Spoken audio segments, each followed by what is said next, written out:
be in not a horror movie, if you were going to be in a Hallmark movie, a Hallmark horror movie, if you were going to be in a Hallmark movie, what would the plot of that Hallmark movie be? Oh gosh, I don't know. First of all, let me say I would love to be in Hallmark film. I would totally do that any day. I think you'd be great. Thank you. Didn't we have an idea where someone has to like save the community, and there was like the dress store? Remember Oh my that? gosh, yeah. It was like, but what was your job? Were you like big city gal that? No. Yes, I came back home and or I was running a dress store, something like that, and there was someone trying to like come in and change the community, like take over the like town, hot shot lawyer guy or something that like or blows police into town. new chief, or there was something. It was very convoluted. I can't remember. So you'd be a dressmaker. So you'd be a dressmaker. I like that. Dress shop in the small town, and somebody comes in and barges in on your community, and you're not having it. But he has really nice pectoral muscles, and so you fall in love. Right? Yeah, he has to not, change his ways, of course. He has to change his ways, but not his pecs, because we like those already. The pecs are good the way they are. Sarah, what about you? If you were in a Hallmark movie, what would the plot of your Hallmark movie be? I would be the town vet, and one of the men who brought in his dog would start bringing his dog in far too often than he needed to, and you're like, this dog is healthy, this dog is perfect, but he's like bringing in different dogs, like he starts bringing in neighbors' dogs just as an excuse. You're like, how many dogs do you have, sir? Yeah. And then he starts to, no, I'm not going to go down the dark road, it's fine, just leave it at that. Sarah's about to turn this into a lifetime symptoms by That's proxy. Lifetime. Oh no! Wait, what did you say? A lifetime thriller. Munchausen syndrome by proxy with dogs. That's not a romantic movie. Sarah, stop it. Sorry. I don't know what my Hallmark movie would be. What about you? I don't know. What would my Hallmark movie be? I feel like I'd be like some scrappy, like sassy lawyer or something. You're a nonprofit pro bono lawyer. Yes, I like it. I like it a lot. Yes, that's all I have. But I'm constantly spilling things on myself. Like everywhere I go, I'm always like bumping into people and getting drinks spilled on me. But I gotta get to the big case. Oh I no, got a you big have case. to save. Yeah, you have to save the historical building because they're gonna tear it down. This big developer is gonna. But the historical building is curated by this super hot nerd with glasses, but then when you take his glasses off, he's like way hot. Yep. Okay. Or I'm into it. Or you're like, no, put them back on. No, I like put glasses. them back on. I like glasses or no glasses. I can see your hotness with the glasses on. I like a guy in glasses. Of course you do. And then we go to a Star Wars convention together. Okay, yes. So yeah. Oh, you meet there. We meet, and then I'm like, aren't you the guy from the history thing?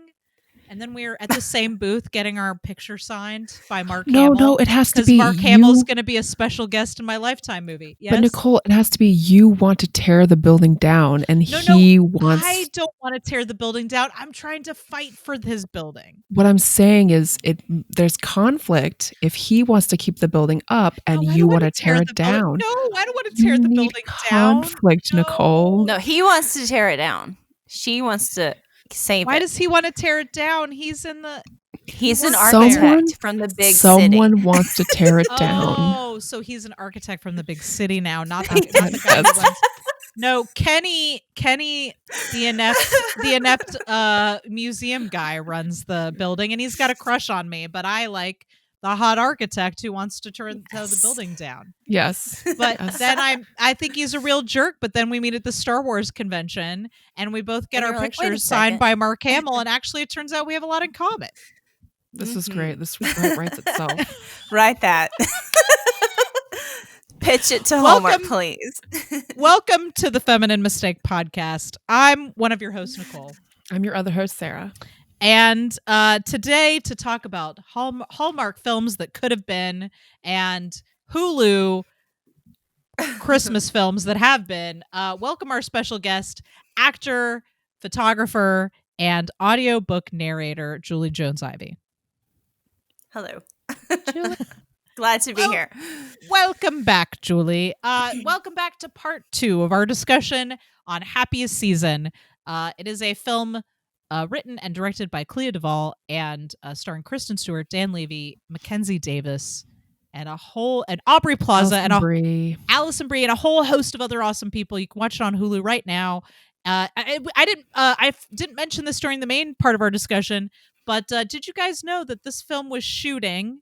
So it's shot in Pittsburgh, which is where the film takes place. They wrapped it in February 2020, right before all the quarantine stuff happened. So this movie got made just right before all the. So they were doing this right before lockdown. Wow. Yeah. So anyway, it's a delightful holiday film, and we're going to get into part 2 of our discussion in just a moment. But first, since this is going to be our last episode of season 4, so Sarah, we have now we're about to complete season 4, not yet because we've still got the rest of this episode.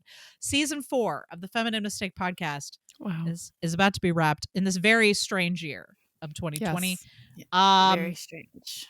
And as we reflect on the year that was, that maybe we'd all like to drink until we forget, I want to go around and say one really awesome thing that happened to you in 2020 that you'd like. What this year was a pile of shit on a dumpster fire, but at least some good things happened. So let's start with our guest, Julie. What's one awesome thing that happened to you in 2020? Well, my husband and I bought a house. That was our first house, and we did that like a month before coronavirus. So. Congratulations, Julie. Yeah. I forgot that happened because it was like a lifetime ago. Yes, it was. It feels like a very long time ago. But yeah, we moved in February. Thank you. That's awesome. Wow, that is a wonderful thing that happened. Good for you. That's great. Sarah, what is so awesome thing that happened to you in 2020? I found love. You did. That's true. Yes. And we are happy for you. Thank you. Mm-hmm. That's awesome. And I couldn't think of a more deserving person. Oh, thank you. Okay, let's see. What about you, Nicole? Man, 2020 kind of sucked, but like there were a lot of like little good things that happened. I really enjoyed starting the Adam and Auntie podcast. Yeah. That has brought me so much joy. If those of you guys who listen to this show, we do another show. I've plugged it several times now called the Adam and Auntie podcast. And it's really fun. And I have a lot of fun and interacting with people on social media about the podcast. Like people really have a lot to say about it and like to talk to us about it, and it's really fun, and I just like interacting with other people who enjoy the same things that I like, and that's cool. Yeah, I would say that's one of the best things that's happened this year for me as well. I have really enjoyed doing Zoom Prov this year. Which is again like another weird thing that happened because of quarantine. Like I was doing improv in real IRL with people, and then the pandemic happened and people couldn't go to theaters anymore. So while some outdoor theaters have sort of popped up, improv over Zoom has become a real common thing, and I've met a lot of really awesome people. The Mining for Gold improv jam that happens every Wednesday, which is one of the great joys of my life, as well as there are other people that I've met through Mining for Gold who do shows. They're based out of New York, or they're based out of all these different places that I would never be able to actually perform with them if we had to physically be in the same space. And so I've been able to meet all these wonderful people that I talk to all the time, and we've never been able to meet in face to face. We only know each other over Zoom and over group chat, and they're awesome, and they've made this quarantine experience like so much more enjoyable just to be able to perform with them. And so that has been awesome. And I know I only said one thing, but I'm going to say one more thing. And that is that, Sarah, I don't know if you've noticed this, but this year on the podcast, every year we try to do at least one film that's directed by a woman.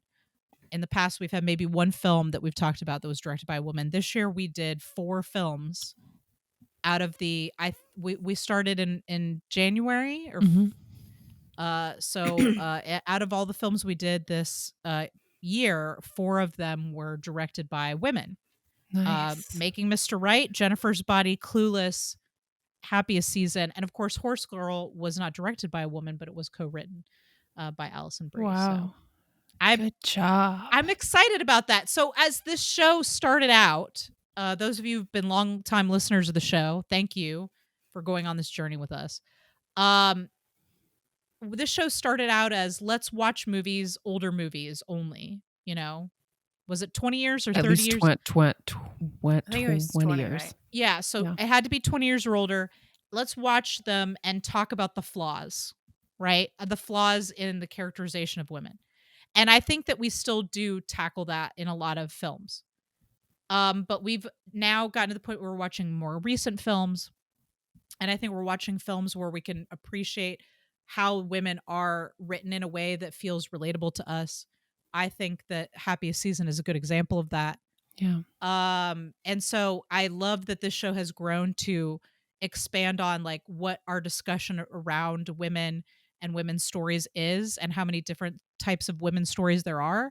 And I love that this year we've been able to do that by watching the films that were stories told by 5 different women.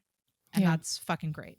Yeah, that's and I'm awesome. excited. That excites me and makes me want to see if we can make that number even higher next year. Yeah.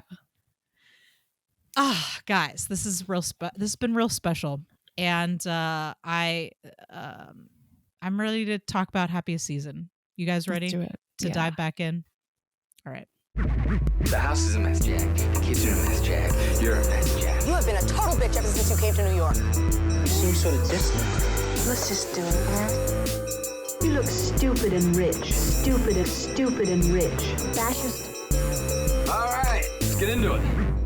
And this whole town seems very, I don't want to say the word incestuous, but it feels like all the same families are at every function. Yeah. It was like, they're like the Bennetts. So like Riley's family, like Riley and her grew up together and they're all together, and like Connor's always there and they're all I don't know, those girls from high school, those giggly girls, like everybody is always at all the same functions. Seems like a real small town kind of situation, you know? Yeah. Yeah. That was crazy. Okay. What else you got on your list there, Sarah? So, well, I guess we should introduce Anna Gasteyer. Yes, and we haven't really talked about Aubrey Plaza too much. We should talk about her too. Oh yeah. Anna Gasteyer, great as usual. She's a campaign donor, right? Mm-hmm. Yep. And so they're having to be more fake than usual. I mean, the whole family is very fake. Like their whole thing is very fake, except for Jane. Jane's like really the only genuine person.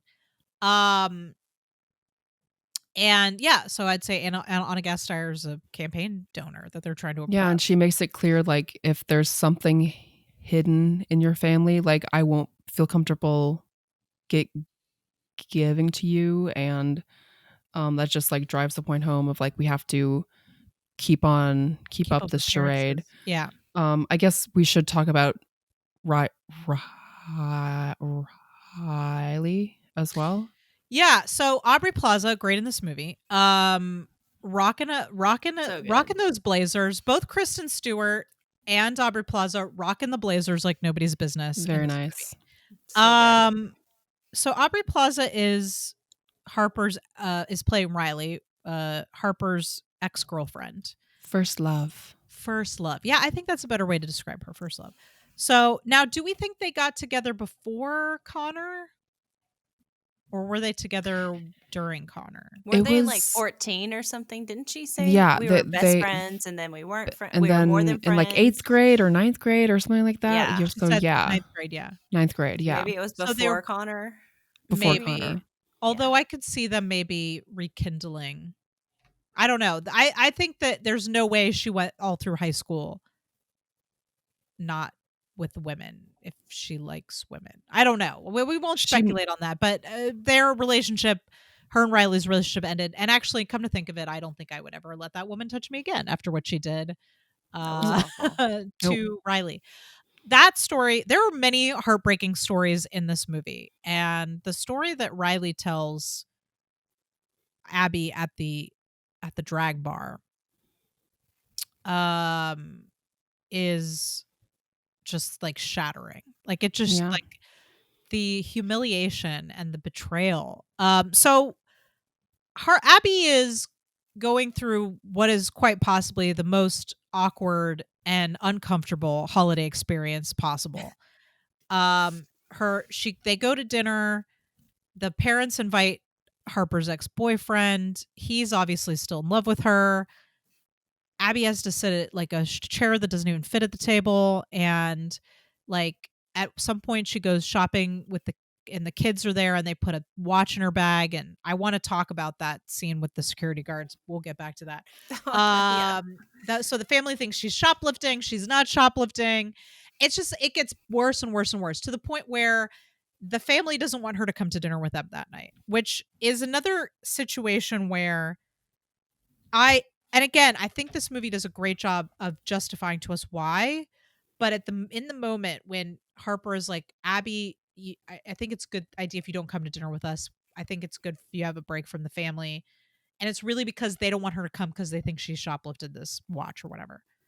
I was like, if it were me, I would be like, fuck you. I'm leaving.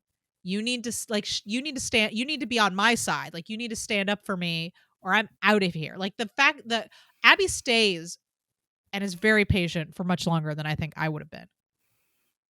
Like that's love. Yeah. Yeah.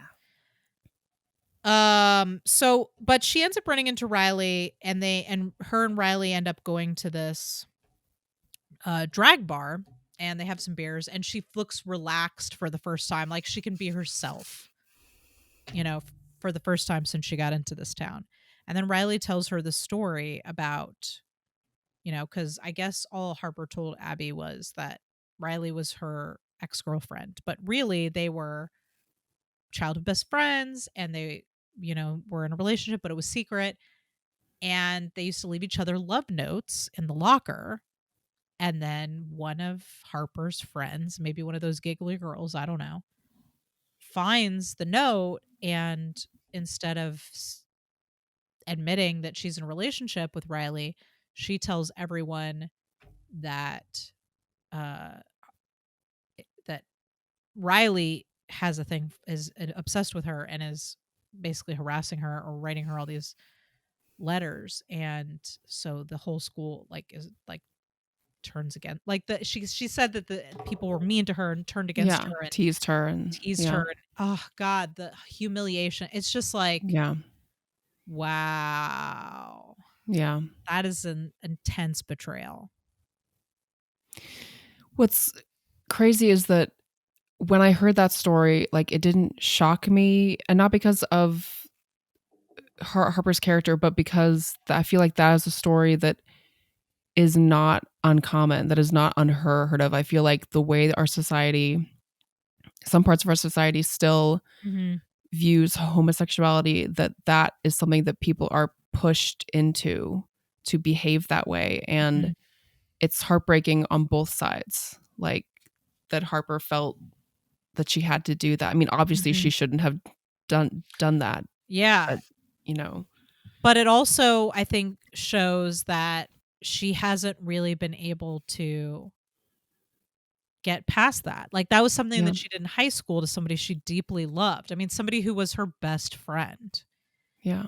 And then even now, years later, as an adult woman, she still is bringing the person she loves to visit her family, but can't admit that this is the person that I love. And that's heartbreaking for her but then also, like, I think a big warning sign to Abby that Yeah. this is, Yeah. maybe not gonna get better.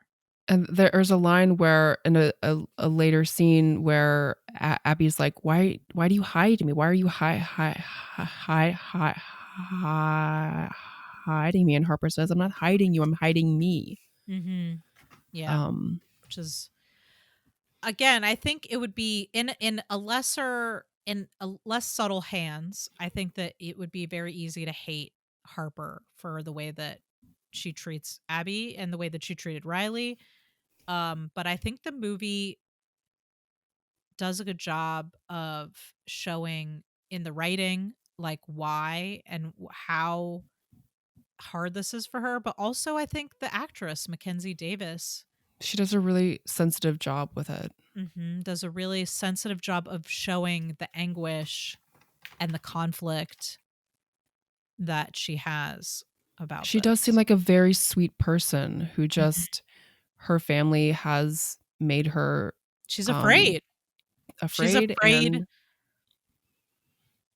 She's she like has lost herself when she's not herself when Mhm. she's home with them. Mhm. And I think we all can relate to what it's like when you go back home and you're around people that you don't like. I mean, I haven't fundamentally changed as a person since like, I don't think I fundamentally changed as a person since my life began.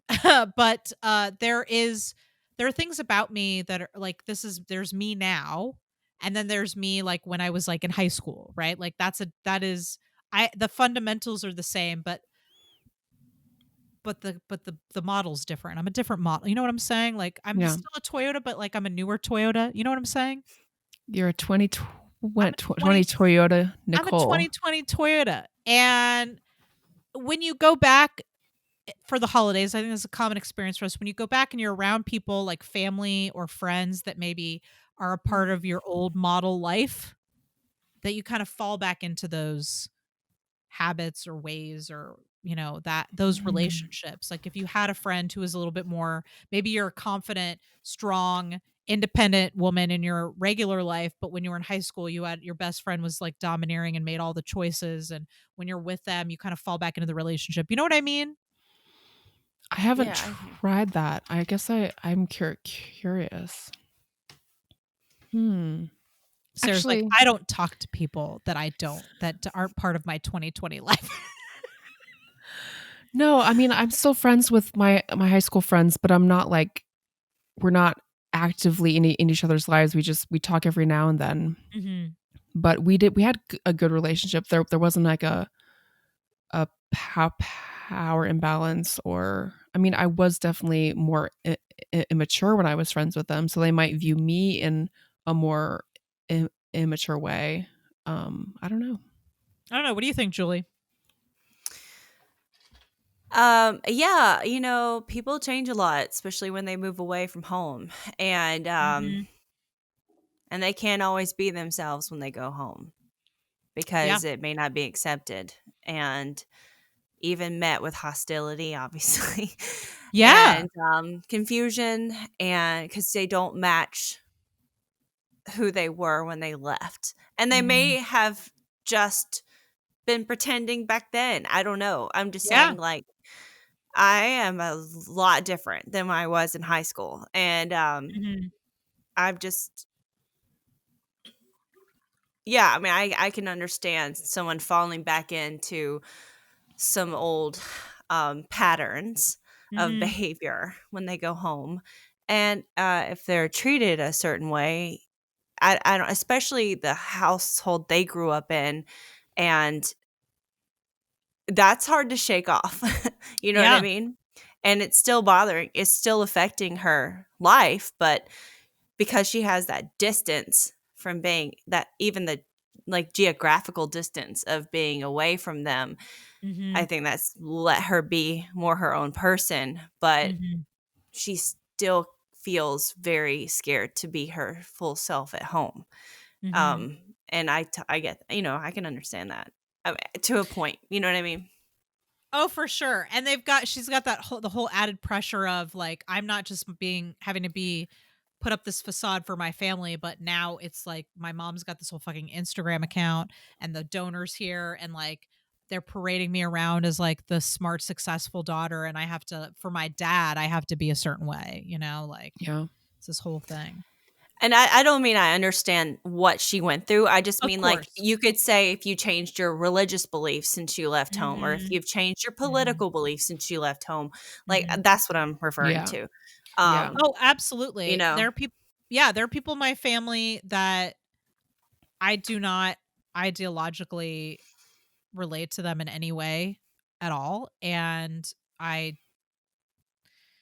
when I see them communicating about their beliefs via social media, it's like hard for me to even, I'm like, do we even have anything like in common? Like, do we even share the same like scope of humanity? So like, but then you get put into these situations where you're like having Christmas dinner. I mean, obviously not this year because the pandemic and we're not spending time with those people this year, but it's like, it's like that once or twice a year where you're together where you're like, okay, well, like now we're gonna have to put on this act where none of these things separate us, you know what I mean? um anyway, let's see.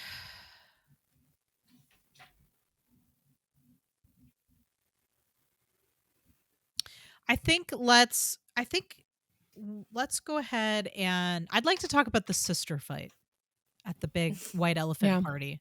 Yeah. So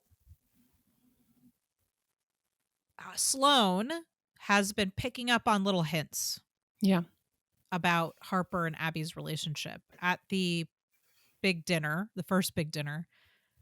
She asked Abby about where they were living, and she was like, "Oh, I moved into Harper's," and she's like, "Oh, isn't that like a one-bedroom place?" And she's seeing them like almost holding hands at the dinner, and so she's starting to pick up on these little things. Also, I feel like as her sister, surely she must have picked up on some of this stuff in high school as well. Like, there's no way she didn't notice something. Like, I think kids pick up on things about each other that their parents will ignore, Yeah.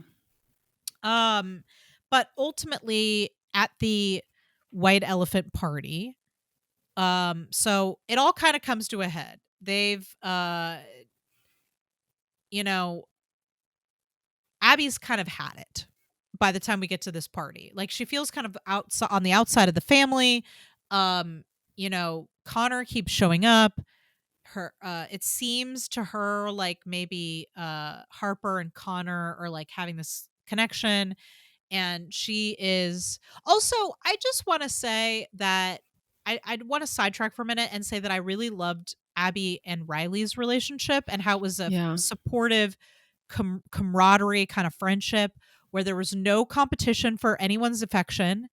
At one point, this was one of Chris's false predictions. He's like, "Oh, they're gonna kiss or something, and Harper's gonna get jealous." And I'm like, I don't think this is the movie that's gonna do that to us. And I'm so glad that they didn't, because Riley is just there as like a person who's been forced into all these same family situations, but she has allowed herself, or she has felt like she could be her authentic self in a way that Harper can't. Maybe it's because of this awful experience she had when she was 14 against her will. Outed when she was 14. Yeah. So she's been in this life.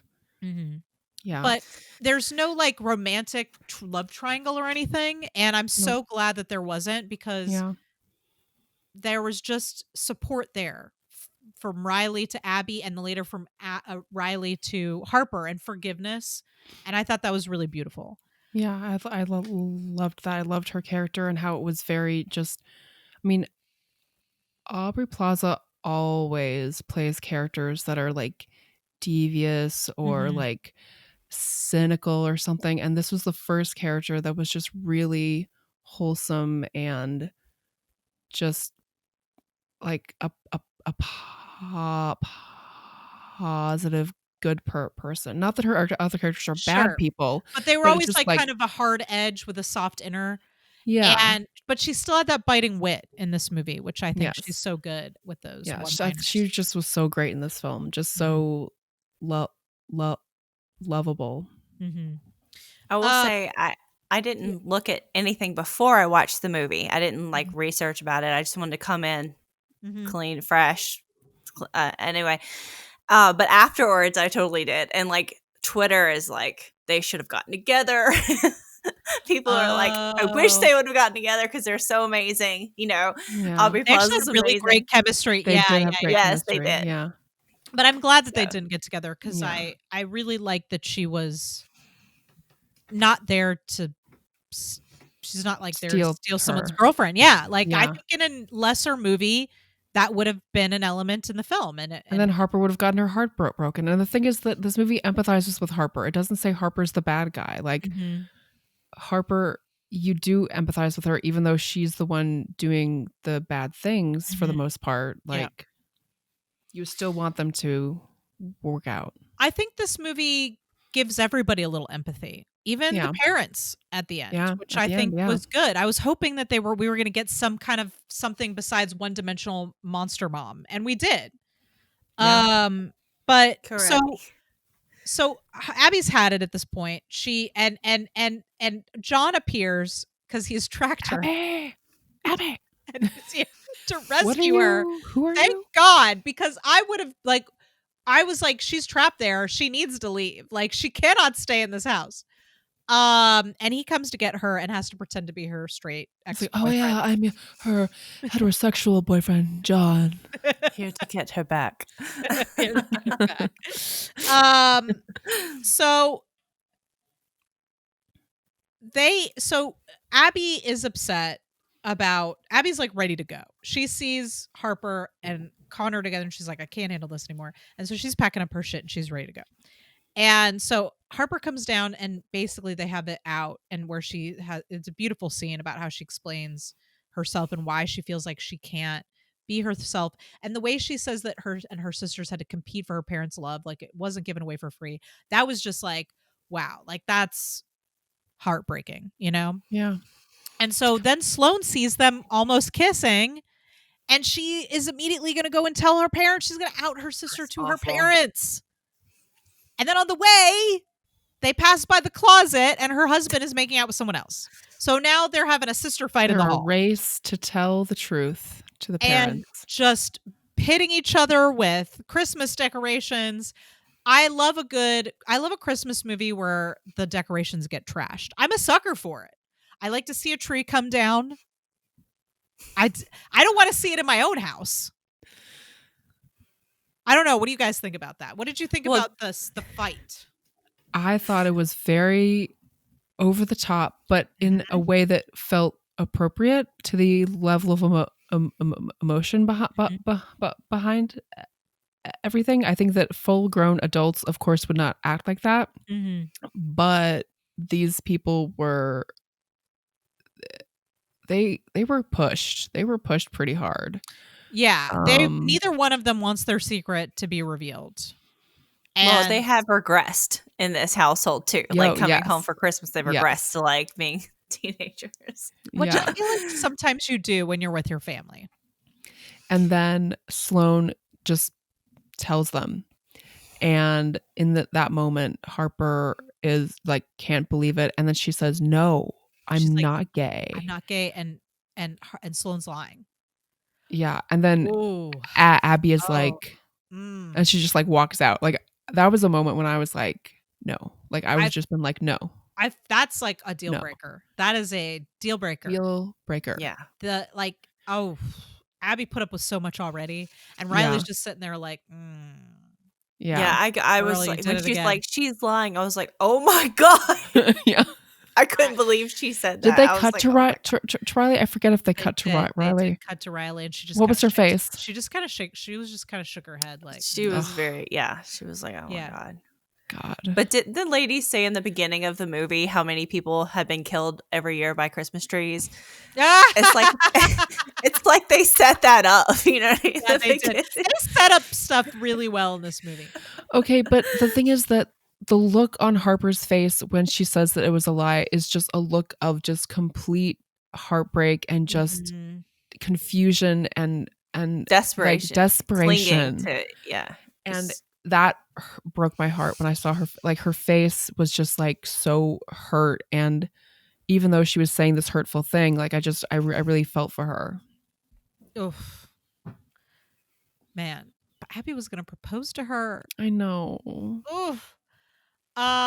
So then John and Abby take this walk, and that's when we get this really beautiful speech from John about how, you know, Abby's parents were very supportive when she came out, and John's parents were like John's dad threw him out of the house and wouldn't speak to him for 13 years. And he's like, everybody's story, coming out story is different. And just because Harper's not ready to come out now doesn't mean that she won't be. And like the whole speech, it was just like, oh, it just like, Yeah.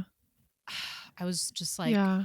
I mean, it was so beautiful. It's so great. Somebody, please. I know Dan Levy already got an Emmy, but give him another one. Just just give it to him. Well, the Just way give it was to him. written, it was definitely written by someone who is gay and has experienced that Who and understands that. Yeah. understands that deeply, how everyone's story is different, everyone's parents are different, and you know, you can't judge someone else's coming out against your own.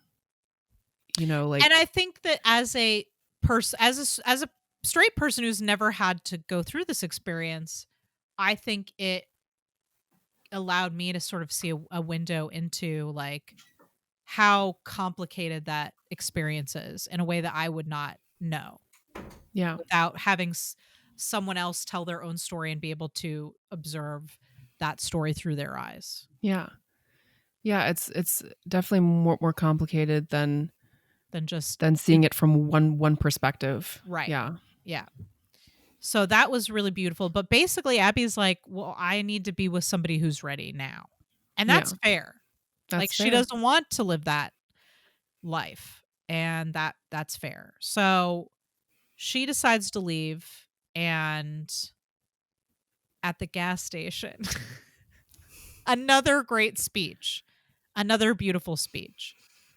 At the gas station, she, her and John are there picking up Flamin' Hot Cheetos or something for dinner. And Harper tracks her down because she learned to track people because John taught her how. Oh, but first, a scene before, she had Abby had gone back inside, and then Harper had told the truth, and then Abby had been like, "It's too late." It's too late. Yeah, that's Yeah. right. And her like she tells the truth and also tells the family about how she felt like she couldn't be honest about herself because she was worried about losing their love and how their love was conditional.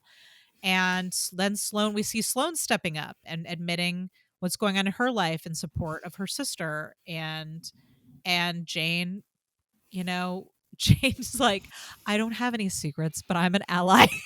I know, I love that.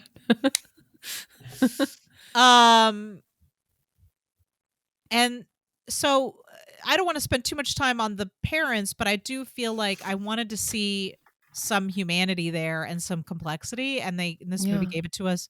And I thought that was really great. The way the mom is like, I wanted to take karate, even though it's not elegant. Well, also, like, I think that it is hard because parents aren't always aware how their kids perceive them. Mm-hmm. And so I can understand how maybe they weren't aware of how their behavior had led their kids to believe that their love was conditional. Mm-hmm. And I mean, I don't know. I think that even kids who really are close with their parents, if they're gay, they're not always sure. Even if their parents seem to be love them unconditionally, there is always that question of, well, what if I'm gay? Like, they're fine with that person being gay and that person being gay, but like, what if I'm gay? Mm-hmm.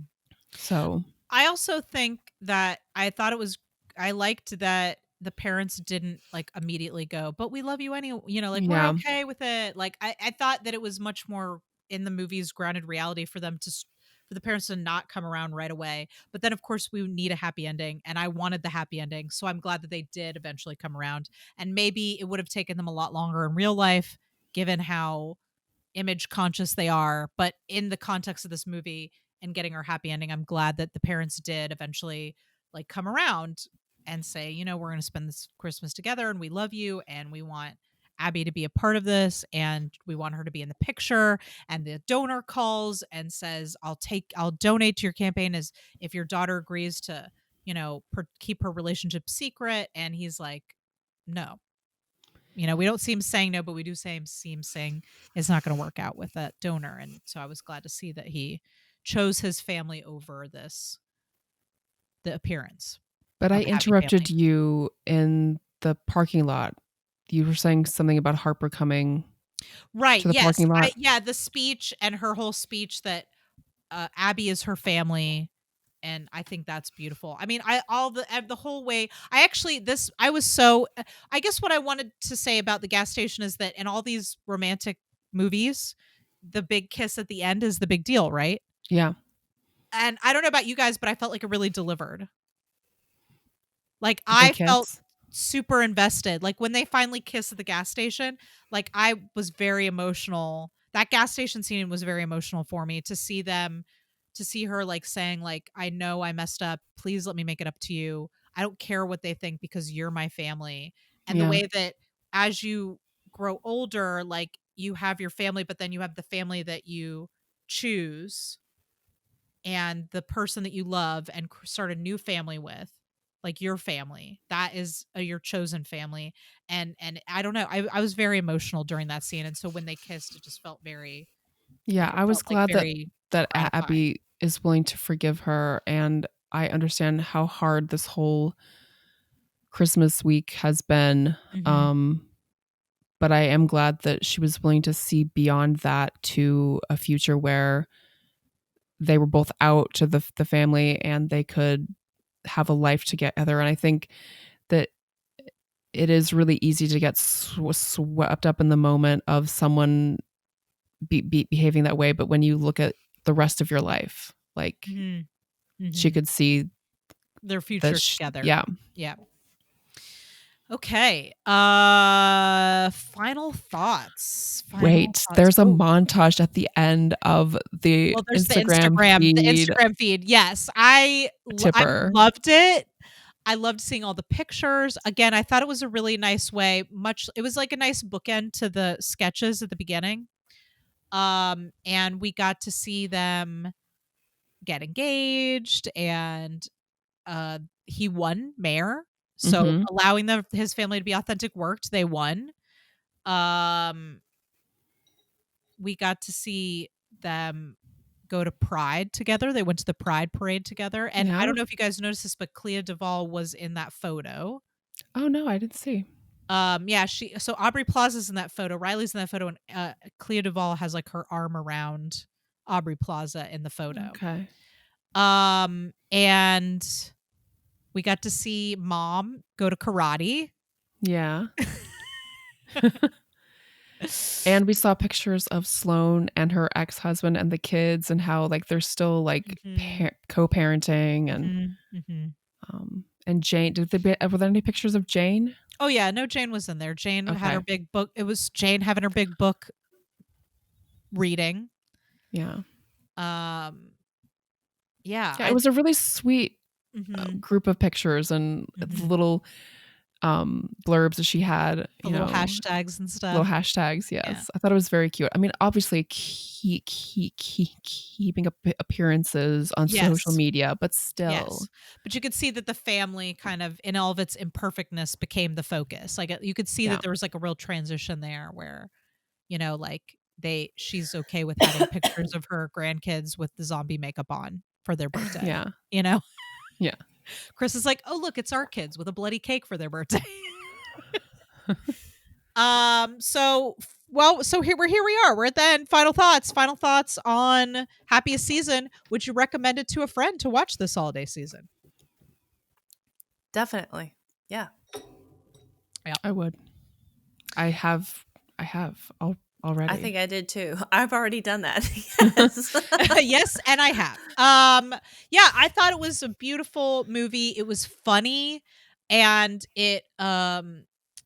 the jokes, it landed enough of the holiday jokes that you love, but then twisted them in a new way that I found it very enjoyable. It also got me in the Christmas spirit. We didn't even really talk about that, but all Oh, the yeah. Christmas decorations and the shopping and the discomfort of being with your family and the cookie. I don't know why, but the scene where they were making cookies made me feel especially like, ooh, I'm ready to make some cookies. Like, which is not something I really do very much, is actually make cookies, but I got very inspired by the cookie making. I don't remember the cookies. Oh, I've are seen you this movie serious? twice. I They had don't like remember a the cookies. this whole setup. They were making cookies and gingerbreads and like, I think that's when Jane came in and said, "Let's go ice skating." Is that Okay. when that happened? I think it was when they were talking about going shopping. They were talking about shopping for the white elephant gift. Oh, okay. Yeah. But maybe Yeah, I they went didn't- ice skating before that. No. The I ice can't skating was remember. in the scene before. Okay. But yeah, I feel like it got me into the holiday spirit. It's like it was fun. It made me want to watch more holiday rom-coms. Yes. I know why, but they'll never live up to this. This No. was too good. But yeah, so definitely if you haven't checked it out, it's on Hulu. It's really funny. It's got a great cast. The writing is spectacular. And I enjoyed it a lot. Yeah, it was great. All right, shall we do some plugs? But Oh, Bechdel the test. Bechdel test. Yes. You're right. You're totally right. Shall we do the Bechdel test? Let's do it. Thank God Sarah's here to remind me. I've only been doing this podcast for 4 years. All right. So does this movie have more than one female character in it? Yes, indeedy do. Yes. Do those two female characters have names? Yes. That's right. Do they talk about something together? Yes. And is it something other than a man? Most of the time, yes. Yes, this movie absolutely passes the Bechdel test. They talk about all kinds of stuff. Now, obviously, there's a lot of still talk of relationships, but they're also talking about the white elephant gift and appearances and family and familial love, and there are real, true female relationships in this film that matter, and all kinds of relationships, friends, sisters, Parents love and relationships. kids. It's many different types of relationships, and I think probably mostly women in this movie. Mostly women, in terms and of a lot of gay characters too. Yeah, a lot of LGBTQ characters, and LGBTQ actors in this movie. So yeah, props to this movie for that.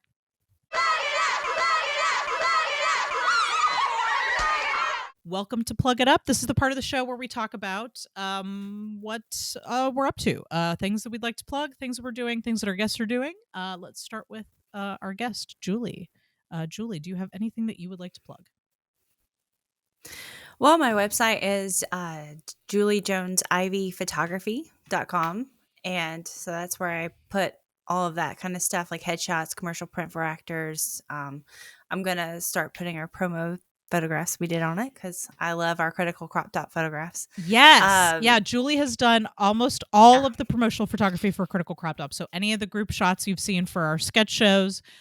She did some photos for us when we did the Georgia Made podcast, which we still sometimes use for other for other things. I love it. Branding photography is so fun. Yeah. Still photography for the Parts That Stay when we did promotional photos for that. And all kinds of different promotional photos that we've done. Julie has been the artistic mastermind of those photos. Thank you. But so Julie does always a treat. Headshots, lifestyle photography, promotional photography, and also retouching. So if you got some headshots and you need those retouched, Julie is the gal to do it. I would love to do that for you. Yes.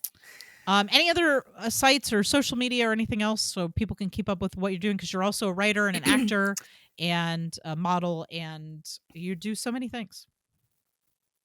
Thank you. It's at Julie Jones Ivey for like Instagram and Twitter and more active on Instagram, but so that's the place to find me online. Nice.